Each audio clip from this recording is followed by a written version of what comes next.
Welcome everybody to ESC Fan TV. It's Friday night, which can mean only one thing. We're back to talk about 3 songs this evening, not 4 songs. We're talking about 3 songs. Tonight, we are going to debate whether Latvia, whether Austria, or whether the United Kingdom can win Eurovision 2021. That's right, 3 songs, not 4 songs. Unfortunately, Belarus are not answering their phone. However, tonight, we will get into all of the deets.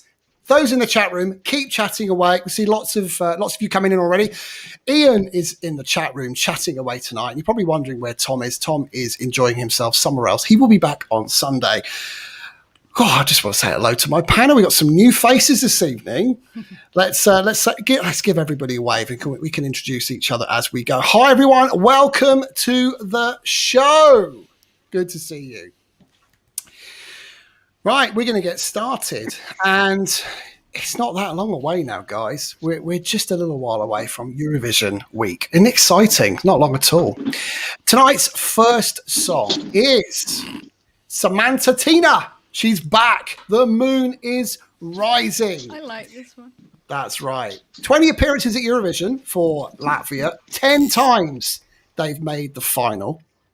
Their best result was back in 2003, winning the competition with Marianne's I Wanna. Samantha Tina, though, is back, due to take part in 2020 with the song Still Breathing.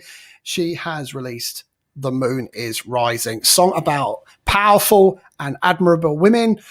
Latvia, however, aren't necessarily picking up fires in the betting. They are 32nd in the betting to win Eurovision. You can get them at a smart 230 to 1. The Queen of the Night is coming.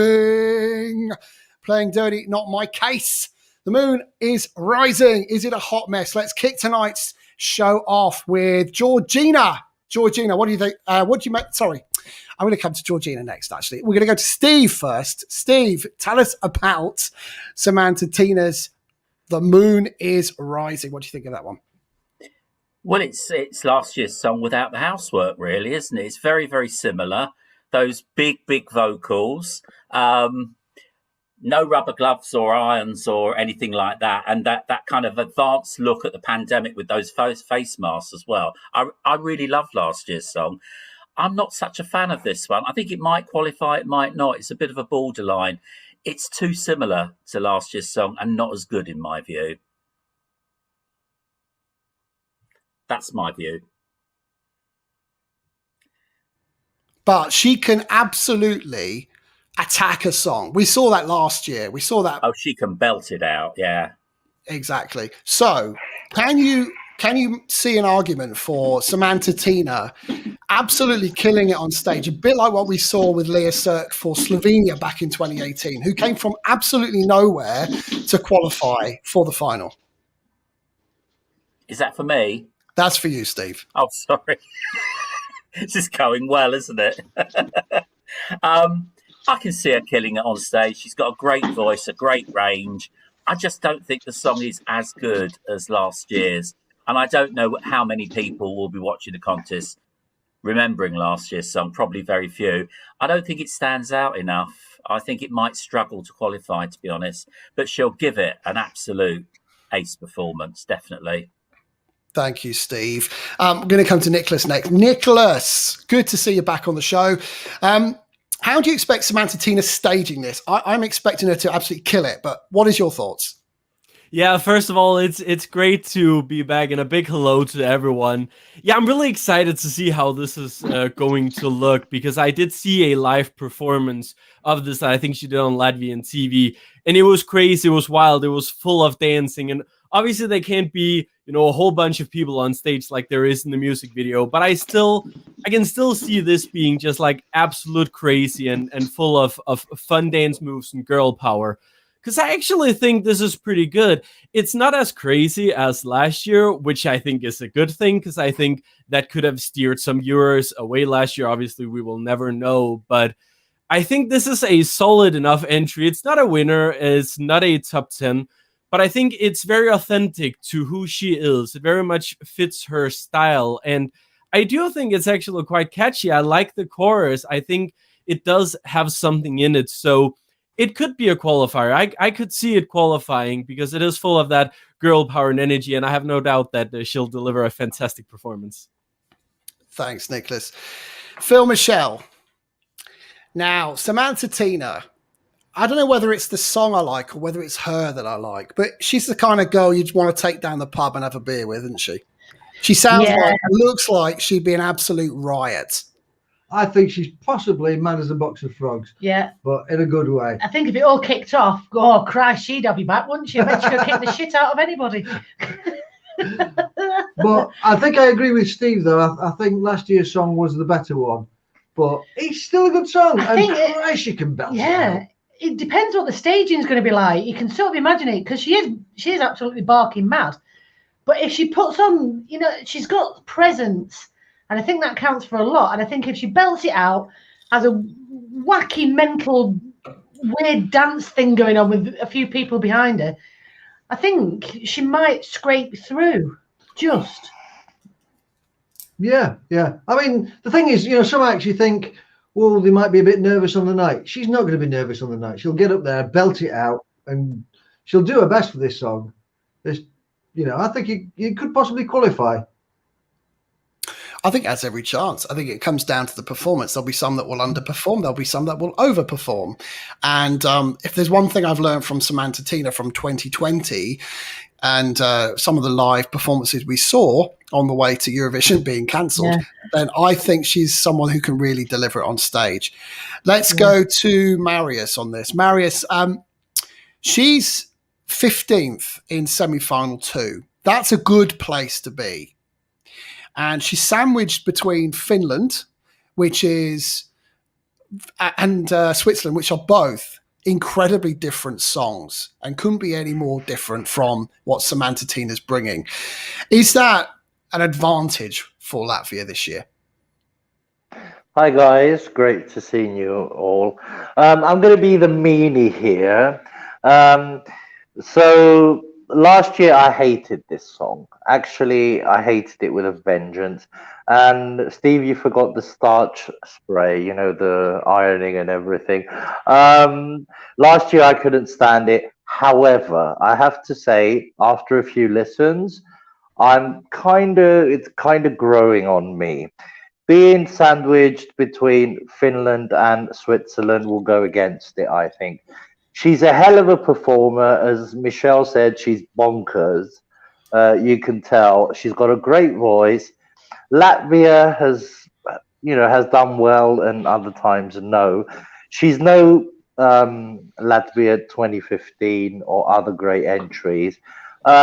Would this go through? I doubt it very much, but it's in semi-final 2, so anything's possible. So not definitely not one of my favorites. Yeah. And I mean, over the last 11 years or so, Latvia have had well, let's be honest, a pretty terrible record at Eurovision, and they've only qualified twice. Sean, let's come to you next. What's going on with Latvia, and what do they have to do? I don't know. I mean, sorry to interrupt there. I think they're going to qualify this time, though. To be honest, I agree with kind of all what you're saying. She's not just bonkers; she's batshit crazy. She is going to have some kind of wacky performance to look forward to, and it's going to be crazy. She's a wizard. I tell you what, she's a time traveler. That's what I think, because she knew about COVID before it even a proper thing last year in a video with all the visors and the sprays. Not only that, I think she keeps time traveling and kidnapping Harry Staines tonight. That's why he keeps disappearing and coming back again. He does. We new guest this evening, and hopefully everyone will get to meet him at some point. Hopefully so, yeah. But I wish I'd have met her last year. I could have met her at the Melfrest pre-party. She was there performing. She's got an amazing voice. She really has. She knocked it out of the park. But selfishly, I was in the queue to meet Sandros from Cyprus, who was drop dead gorgeous. So that's why I didn't go and meet Samantha. But priorities, am I right? Yeah. But yeah, she is a phenomenal artist, and I think sandwiched between those two songs at the end of the semi-final, I think it'll still stand out, and she'll definitely qualify. Yeah, I'd agree with that. Be interested to see, actually. Ian and Donna, let's round this one off. What do you think she has to do in order to propel herself from also round to finalist in Rotterdam? This is going to be all about her live performance, which we know she can deliver, because she has an extraordinary voice and presence. She's going to bring so much. I'm not sure what she's going to bring to the stage, but yeah, her performance will be critical, and I think she can probably deliver on that. We saw what she did, the wee bits of live we've seen, her Eurovision home stuff last year, which was, she just absolutely went for it, like in her own living room. God knows what her neighbours thought of that. But she can absolutely deliver live. So, yeah. I'm expecting it's going to be colourful and bonkers, really. And that's really like her personality, I think. And if it's not, I will be very disappointed. Because I actually really like this song. I'm one of the few that prefers it to last year. And, yeah, she will definitely deliver the song. Whether people get its meaning or anything, that's debatable. It's sandwiched in a really awkward bottom section. Because we've got some very interesting, like, raggy doll mixtures at the bottom there, with Finland being so big on the rock thing. You've got this wonderful, beautiful, massive ballad, and then you've got her wackiness, which I don't know which genre she even fits in. Maybe she's created her own genre of music with this. Yeah, we'll just have to see, I guess. I think it's going to be a very interesting semi-final too. And you're right, the EBU have really, I think, done really well with choosing the running order this year. And I think this gives Latvia every chance. It's a great position. It's not in the first half. We'll come to the first half in the next song that we're talking about. It's 15th in the semi-final. I think is pretty strong a position for Latvia. Let's see how Samantha Tina delivers it, because we know she can absolutely attack a song live on stage. So, actually, before we do move on to our next song, I'm going to ask each of the panelists whether they think it's a quali, as Michelle would say, a borderline quali or a non-quali. Let's start with Sean. Sean. Sorry, what was that about border collies? I'm joking.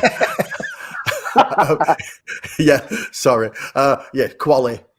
It's a quali for you. Nicholas, what do you think? Probably a borderline qualifier, I'd say. And Steve? Borderline qualifier. Okay. Phil and Michelle? I think you'll quali. Yeah, I think you'll quali because he's in semi-2. No, yes or no, quali. Marius?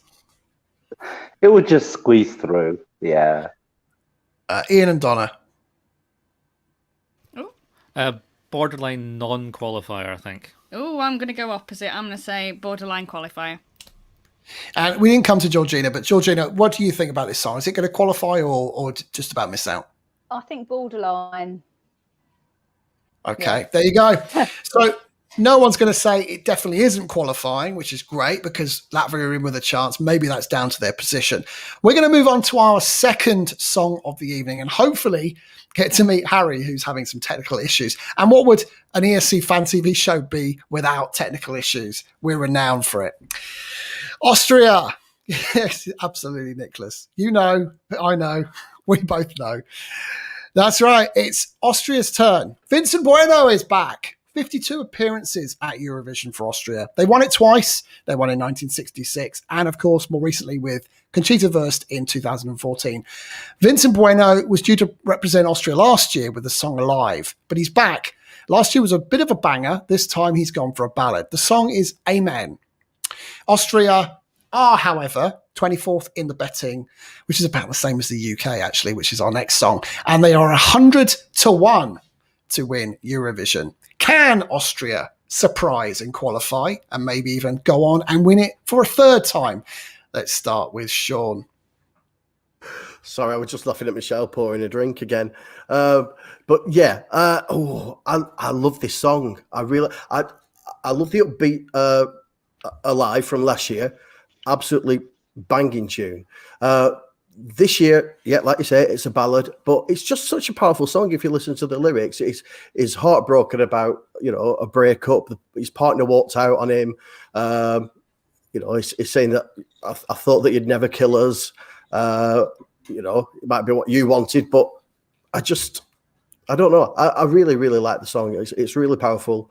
I love his vocal. He's got a great voice, but I don't know if it's going to qualify or not. I love it, but I'm not sure if it's strong enough. And I'm going to come to Georgina. Georgina, welcome to the show. Hello. This is position 5 in semi-final 2. It's a ballad, and I'm conscious that ballads tend to do better in the second half of a semi-final. It's a pretty strong song, however, and it's sandwiched between Greece, which we know is a banger, and Poland, which is also a banger. Could that be an advantage? Could we see it qualifying? It is a hard one. I'll be honest with you. It's not one of the songs that initially stood out for me. And I recently started listening to it. I thought, I'm just going to start listening to the songs in full now instead of just skipping to my favourites. And it's grown on me. But the problem is it's one of those songs that you'll just, personally, this is my view, because there's so many good songs on there and there's some really good ballads as well this year. I think it's going to be the one that skipped. It's a very nice song, though, exactly what Sean said. If you actually listen to the song and take time to listen to it, it's actually a really lovely song. But for me, I really don't know if it's going to qualify. Maybe it's a good thing, like you said, that it is in between Poland and Greece in the semis, but it's a hard one. I'm not really sure, to be honest with you, but I do really like it and it is a lovely song. But for me, it's not one of my ones that I think is going to go through personally. Thank you, Georgina. We've already talked about Greece in the last few weeks. We're talking about Poland on Sunday. Both strong songs, in my opinion. Both will stand out for their own reasons. Nicholas, let's bring you in on this. I think this is actually one of the best ballads in this competition. It's my personal view. It's actually my own type of song that I tend to sing in the shower, giving a few things away there. And I love how he sings it. I wonder whether he could do an Austria from 2018. I mean, that came out of absolutely nowhere. Certainly wasn't high on the betting. How do you see this going? See, I was going to make another comparison because I am thinking back to Victor Krone from Estonia, this kind of song that was very much like a family-friendly song, I guess you could say, very radio, very something that people were like, yeah, this is probably not going to qualify, it's too simple, but people loved it because it was a crowd pleaser. It was something that people just liked listening to, and a part of me feels like this song could kind of do the same because it is a nice song. It is, I agree, one of the better ballads this year, and I think yes, it is in between two songs that are maybe more powerful, but I think he can deliver a performance. We've seen that before. I wasn't a huge fan of his song last year because I felt like he was trying too much to be Justin Timberlake. He was trying too hard to be this like cool and hip dude. This feels like so personal to him. This feels so much more down to earth. I really believe in the words that he is singing, and I think people will be able to connect with him. There are big songs that are going to have big stagings where people might struggle to connect, but I think this will be more intimate and people will be able to connect with this. So I'm positive about it. It's definitely the best Amen song out of the ones we have this year, but considering the people who watched our Eurovision shows from last year, they probably were expecting me to say that. But I'm positive about this song, if I'm honest. Well, amen to that, brother. Yes. I think it's a really strong song, and I think it builds beautifully. I'm going to bring Harry in now because we seem to have caught wind a bit here, and he's got a little bit of decent Wi-Fi. Harry, good to see you. Welcome to the show. Thanks for having me. Our pleasure. We're talking about Amen from Austria, Vincent Bueno. Tell us about the song. How do you feel about it? How do you think it's going to go down in Rotterdam? I'm going to be as quick as possible, just in case I do cut out again, to be brutally honest with you. But I like the song. I think it's a simple song. He stripped it right back. It's actually got quite a catchy little chorus to it. I refreshed my memory earlier, and I listened to it again, and it was in my head a little bit. Amen, amen. It was just there, and I was thinking, this isn't actually too bad, to be fair. And do you know what? I've got a sneaky regard it will get through to the final. I don't know how well it will do because it is quite forgetful, but I think it will. I think it will qualify, and I think it will do okay. Is my analysis of Austria's song this year. Thanks, Harry. And Neil's asking whether you could put 50p in your meter so we can hear you better. I tried to put in a pound in, but it just spat it back out, to be honest. So I'm not doing too well. Hey, we got that. I think we got the gist of that. Thank you very much. We're going to move on to Phil and Michelle. Phil, Michelle, we all know you love a banger and also a cultural orgasm. There you go. There's your drink break, guys.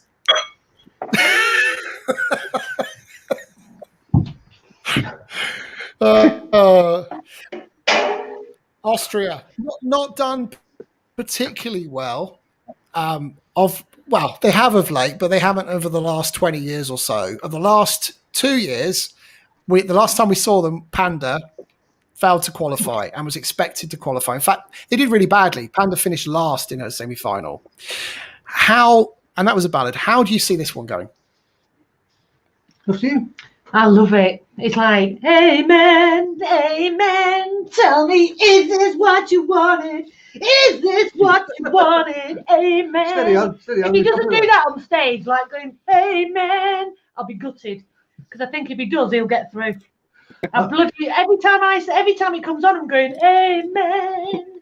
And it's just like, it's brilliant. I love it. Absolutely love it. But maybe if he wasn't so needy, she wouldn't have left him and he wouldn't have wrote a song. So, you know.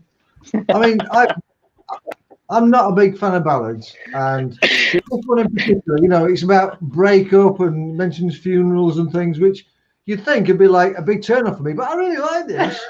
It's, you know, it's a proper good belted out song, and I think it's memorable enough to qualify. I like it. Oh, I do. I can't. I know that there's 2 amens, and I can't even remember the other amen. No, this is the one to remember. Yeah, I always remember this one. I think it's bloody brilliant, but every time it's like you have to just grab the air and just go, amen. But you have to close your eyes and look down. It's brilliant. It's brilliant. Absolutely bloody love it. I love it. It's a collie.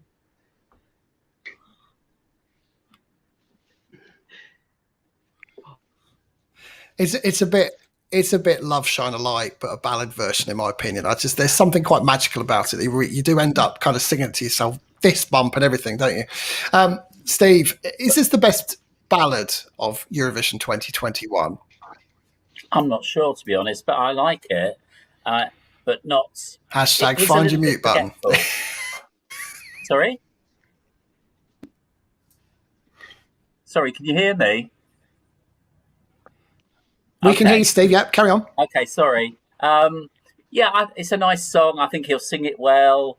He's got a good voice, and I think it'll qualify.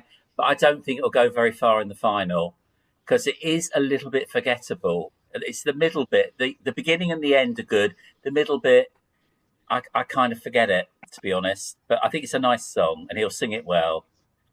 Probably qualifies, I say, but probably 20th or less in the final. Sorry. Thank you, Steve.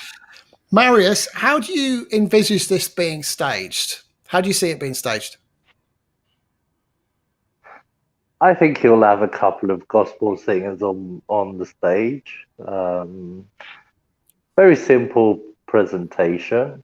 This is one of my favorite songs from the ballads. My favorite song, of course, is Switzerland when it comes to ballads. Actually, I heard and read somewhere that this song is, he wrote this because he lost his daughter or something. This is about his daughter, actually. And I think he delivers it really well. His voice is nice. I didn't like the song last year. It was too generic. I think on stage, it should be a very simple presentation.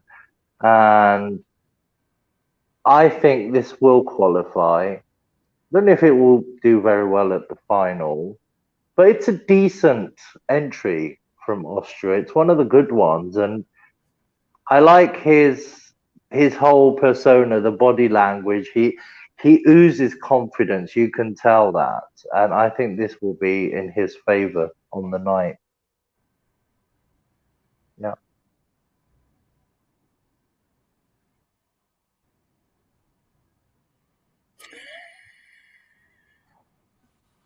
Is anybody here? What is going on? Are we there? Hello. Thank you, Hello. Maris. Hello. I must admit, Stuart I got prefer questions. it to last year by quite some distance. I just wasn't vibing with last year's song. Ian and Donna, what does he have to do to qualify?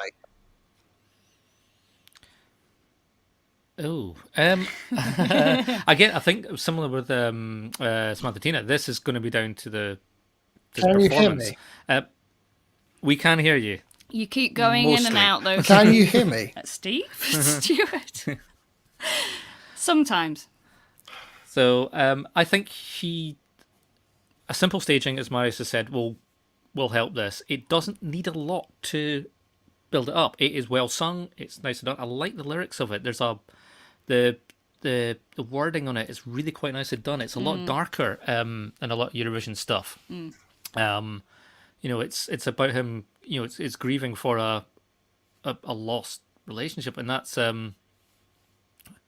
it's quite powerful actually, and it's nicely done. I kind of wish towards the end that it goes up to this big ending. It actually goes finished off on the little quiet bit just before that, and just let it hang in the air at the end of the song. I think that would be more powerful, particularly if there was a live audience in the arena, which we may or may not have this year. And we may or may not have Stuart back. Let's see if... Oh, we have him. Hello. Hello. I have no idea what is going on tonight. There's obviously gremlins at work, which I'm now being affected on. So sorry about that, everyone who's watching live. We're back. Thank you, Ian, for taking over. I hope you got your points in because I'm going to move on pretty quickly. Yeah, Guys, we're going to that's move on to our next segment of tonight's show. We're going to talk about the ESC Fan TV Awards. And tonight's category is Best Female. So we are looking for our panel to give us their choices. We're going to start with Sean. Sean, who is your choice for Best Female this evening? Oh, sorry. I don't think any surprise here when I say it's not a solo artist, but it's someone from a group, and it's Alexandra Rotan from Kano. And she has got an amazing voice. She delivers every time. There's a massive note in Monument, which is she just knocks it out of the park. I thought she was superb, and she definitely gets my nomination for Best Female. Thank you very much. Let's next go to Georgina. My vote or nomination, whatever it is, winner is going to be for the one and only Victoria. I think she's absolutely amazing, and last year's song was stunning. This year's song is just lovely, and I've downloaded her whole album because, yeah, I think she's just got such a beautiful voice, and I love her song. So yeah, she's mine. Thank you, Georgina. Harry, who is your pick for Best Female of 2021? It's got to be Moldova, isn't it?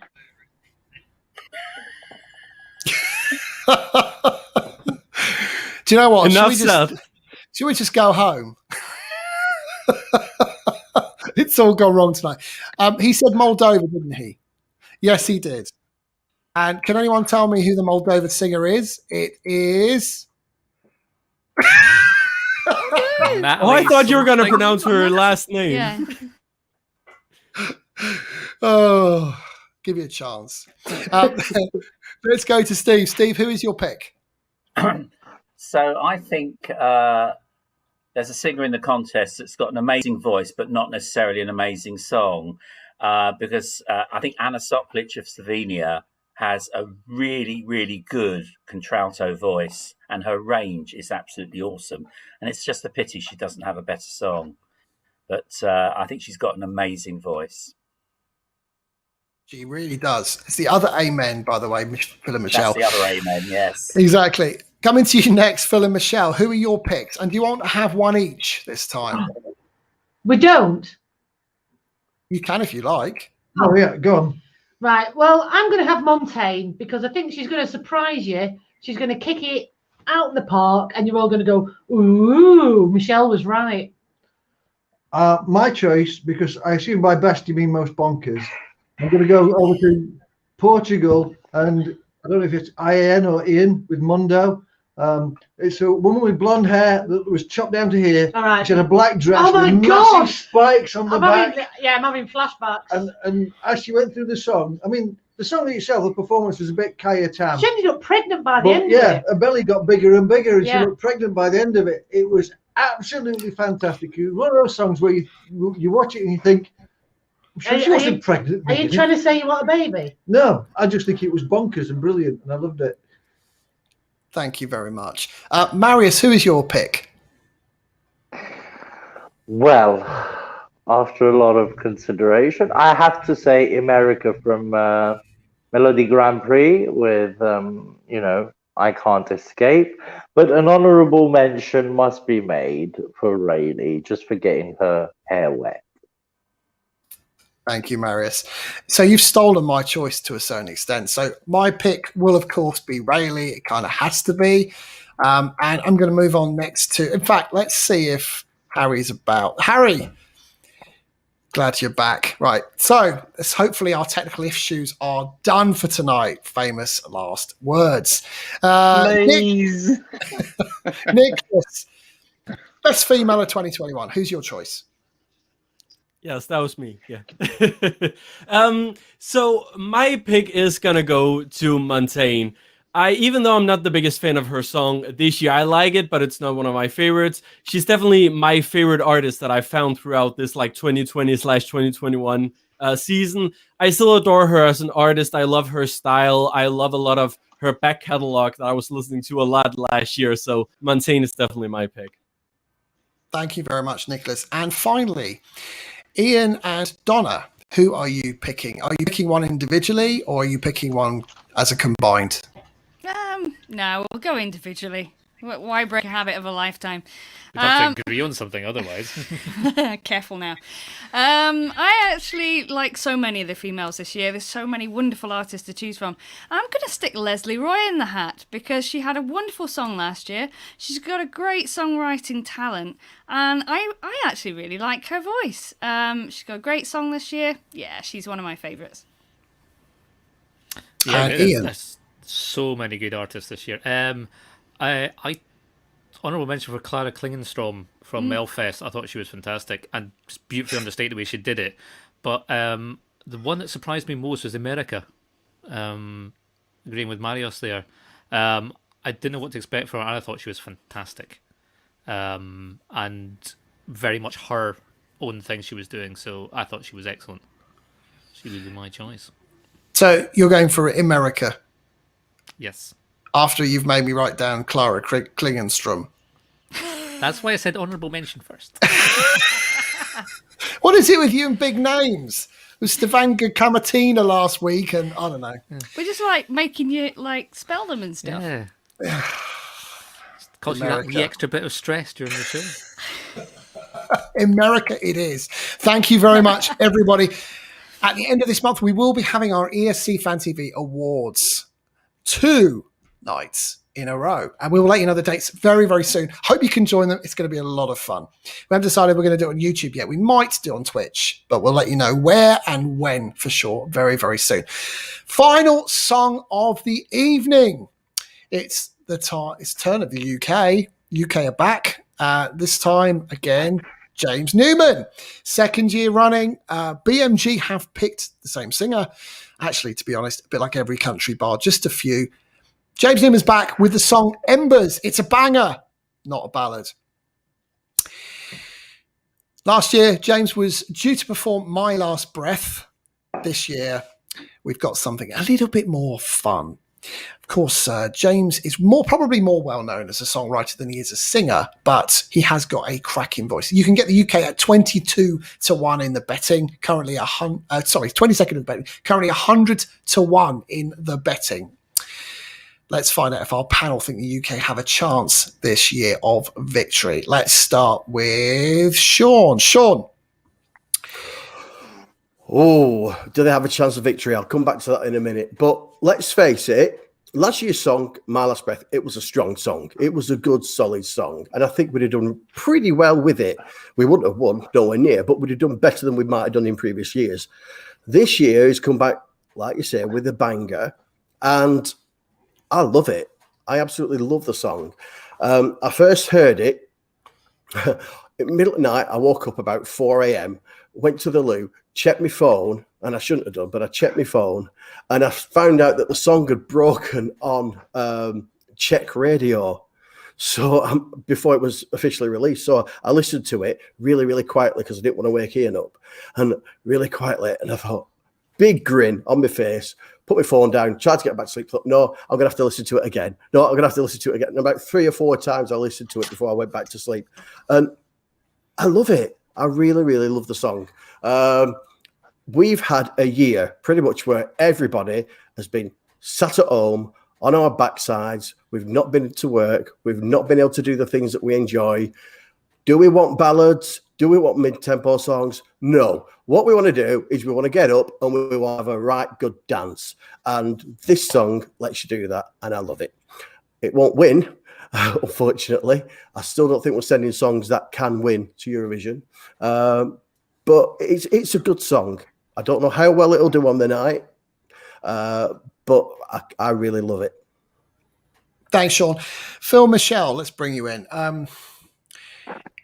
This is a really good song, actually. I think that's the first thing to say. And I must applaud the BBC's choice to work with BMG, because I think 2 years running, the UK have had a good song, better than usual standards.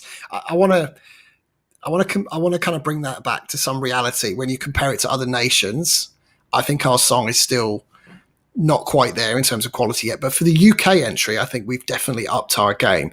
But we've chosen a banger in a year where there's a sea of bangers. How does this compare? I think it's a good, solid banger. You know, it's a good, solid song. It's quite jolly.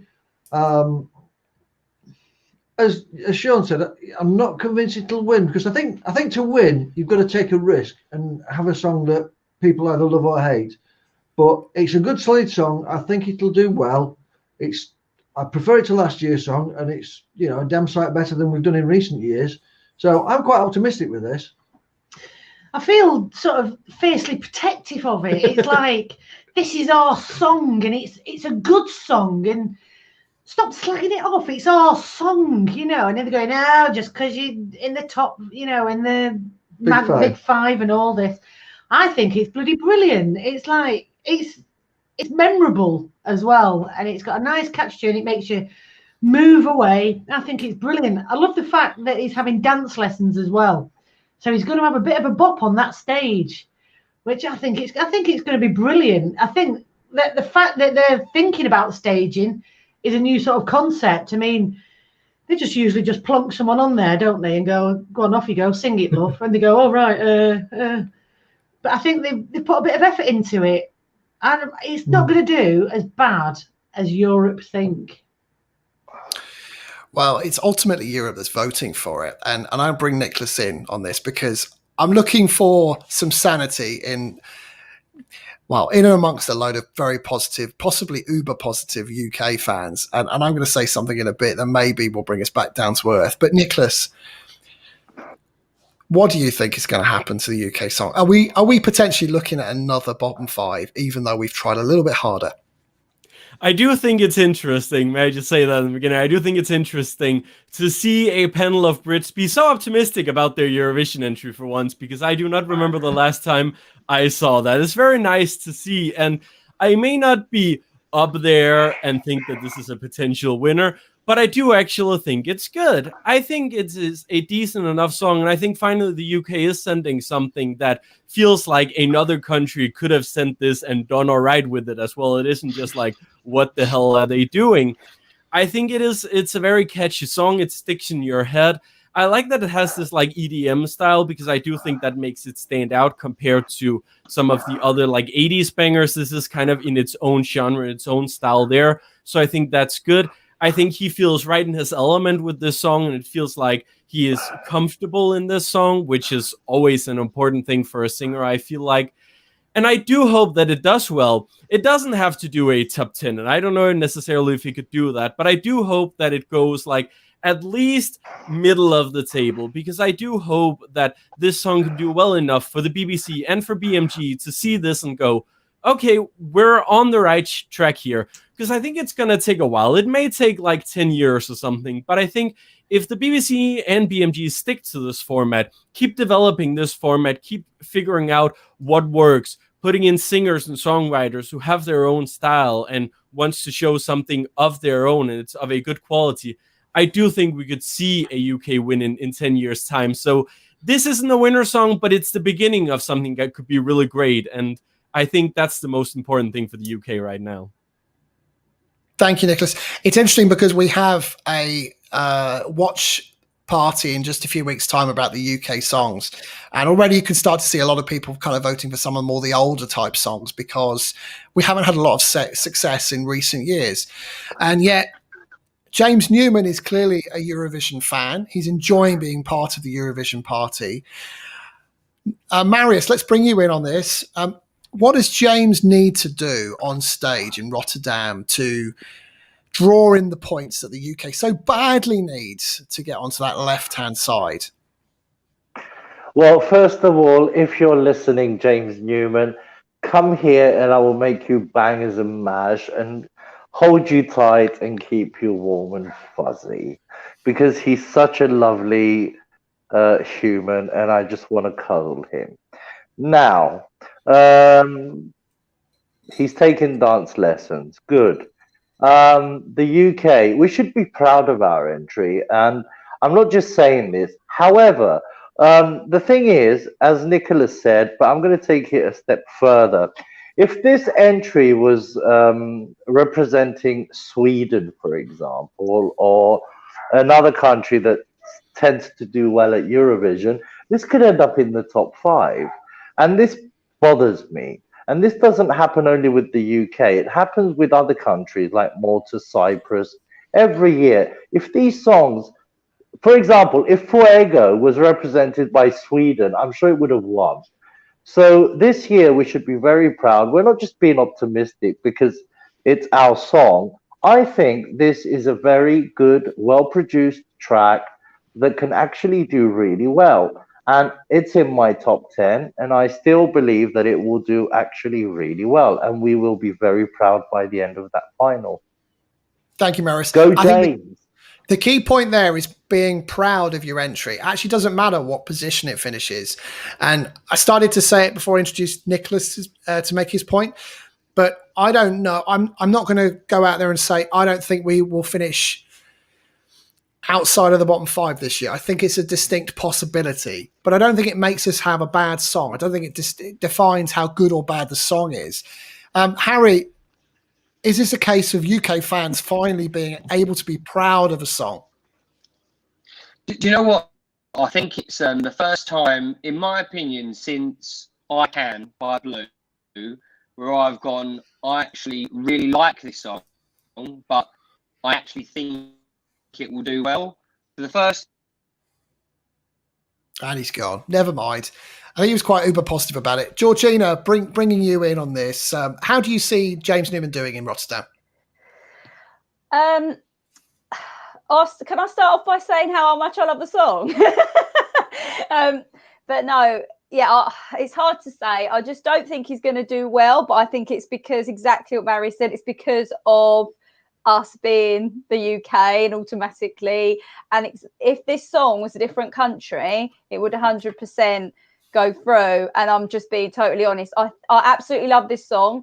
This is me and my partner's Friday song. Today, he played it on his phone. We were dancing around the living room. And yeah, we was proud. It's such a good UK entry. And I'll admit when I say the songs that we've had in the last few years, I'm just not feeling it. They're not any of my favourites. But this is definitely one of my favourites. And it's such a shame because, you know, like you said, he's doing dancing lessons. If he has his stage in, right, he's dancing, it's going to be even more frustrating if he is amazing because, but it is hard because there is a lot of bangers this year.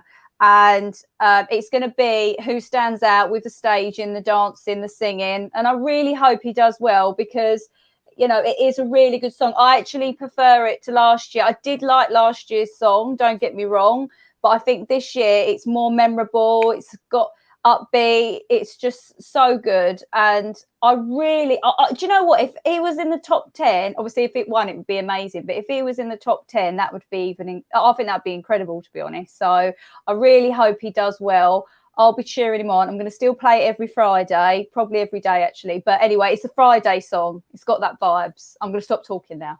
But yeah. Thanks, Christina.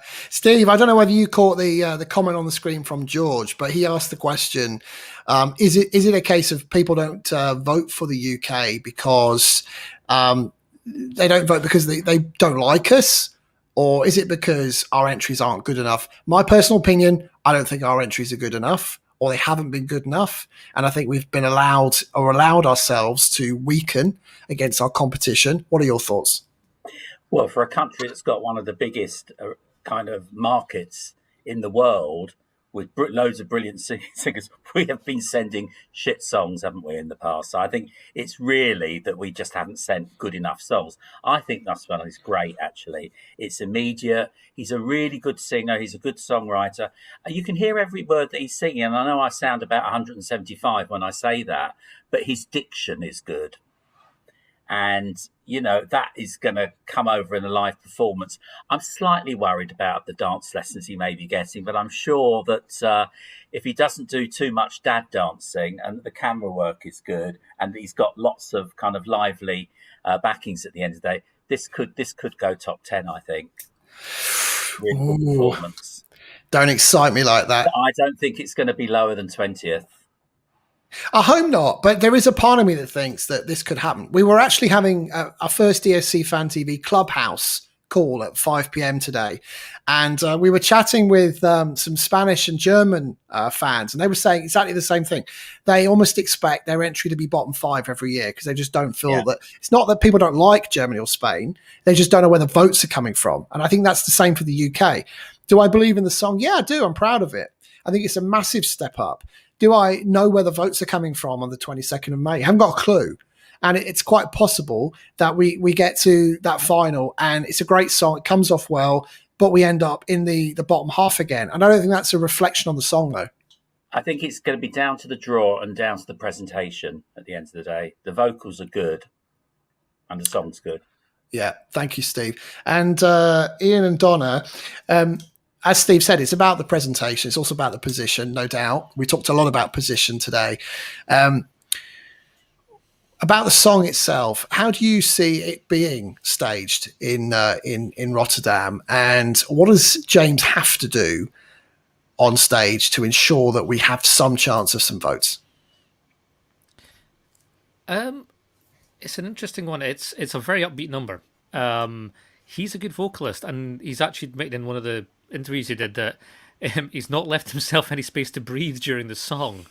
He's actually taking singing lessons. He's actually working out. He's doing a lot of work to make this really work for Eurovision. He's really absolutely up for it.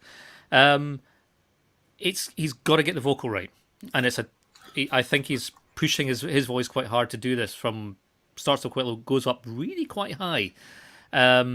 So he probably doesn't want to do too much movement. I think it's more about his voice. Everybody else can do the movement and stuff around him. Mm-hmm.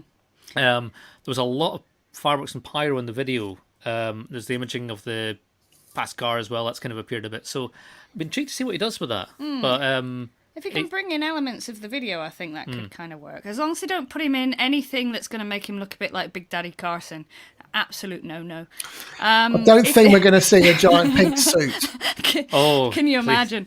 We've got those kind of 80s sort of pinks, purples and stuff in the video. I wonder if they'll bring some of that into the background again for this. If they could pull off a Blasmafian, that would be good. That would be excellent. And I do think he should do a number with them, if possible, if you're watching, guys. Yeah, that could be the staging hit. James Newman featuring Blasmafian. If because they got those big brass hits are spot on for them. I agree. If they were smart, they would look at that staging and try and replicate it somehow in Rotterdam, because that could potentially go big. Now you're excited me, Ian and Donna. In fact, have another drink, have another cultural orgasm. There you go. Cheers. So there you go. That's our 3 songs. So which of the 3 do we think are going highest in Rotterdam? Obviously, the UK are already qualified to the final, but out of Latvia, Austria, and the UK, who do we think will go the highest? I'm going to start with Nicholas on this one. Nicholas, who do you think? Yeah, this is it's one of those where it's like either I'm gonna be completely right or completely wrong, but I'm gonna go with Austria because I'm very excited to see how that can do. It could potentially do very well. Yeah, I think it's very, very underrated. Steve. UK. Ooh. Sean. Sod it, UK. So, ladies and gentlemen, this is the problem when you have a panel full of UK fans. By the end of it, they're all uber optimistic. We're going to win the whole damn thing now. Phil and Michelle. Light up the room. Da, da, da, da, da, da, da. My heart says UK. I think my head says Austria. Oh, you're wrong. I'm always wrong. You know that. Thank you. Marius. Royaume-Uni. Another vote for the UK. Georgina. Yeah. Obviously, the UK. Ooh, ooh. And do you know what? Just to throw in something different, I think if she gets the staging right, I think Samantha Tina can really surprise a few in Rotterdam. I think that will qualify, and I think that might go top 10. I think it'll be something a bit different. It's a banger, but it's a bit of a different banger. Ian and Donna. I think the UK could do pretty much like even Gustav doesn't hate it, which I think is a pretty good sign for us. He was quite complimentary in the clubhouse earlier. Actually, I was quite surprised. Considering we were talking about a ballad in the within the 3, he was very, very complimentary about the UK entry, which is usually a decent sign that people like it. But he did make the comment actually that it's kind of in there, but he didn't love it. He didn't hate it. It's kind of middling, which is also not necessarily a great place to be. Guys, thank you so much for tonight. Apologies for the endless technical issues. We'll try and sort that out for Sunday's show. And you may be wondering what we're doing on Sunday. So Sunday at 9 p.m. Central European time, we will be talking about Portugal's entry, which I absolutely love. Italy, Russia, and Poland. That's 9 p.m. Central European time. Tom will be back with a great panel, as always. Thank you very much to those in the chat room. Quite a sizable number of you in the chat room this evening, chatting away to Ian. Thank you for being with us this evening. Please drop us a like or a dislike if you hated the show. That's fine too. Leave us some nice comments or even some nasty comments. That works too. You can find us all over social media now. We're literally everywhere. We're on Facebook, Twitter, Instagram. We're on TikTok now. We're on Clubhouse. Go and follow us and follow the various antics even of our panelists. I'd like to say a massive thank you to Sean. Thanks for having me. See you next time. Bye. I'd like to say a big thank you to Steve. Thanks. See you next time. Bye. Thanks to Georgina. Thanks, everyone. See you soon. And thanks to Harry. If you hadn't worked out, it's Georgina's brother. I think we lost him for good some point in about 10 minutes ago or so. Big thanks to Marius. Thank you, guys. See you soon. Thank you to Phil and Michelle. Thanks. Bye. And thanks to Nicholas. Thank you. Have a great rest of the evening. That's right. And thank you to Ian and Donna. Thank you. See you next time. Thanks, everyone. Thanks to everybody in the chat room. It's been great tonight. So thank you. It has. And we will see you back here.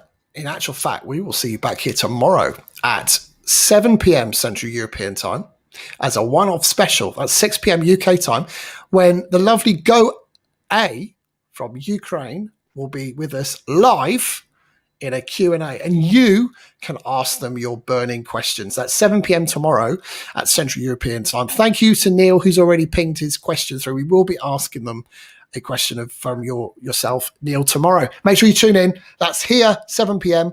Central European Time tomorrow evening. And then we'll see you back on Sunday at 9 p.m. Central European Time. Until then, have a wonderful rest of the weekend. We will see you soon. Bye-bye. Bye.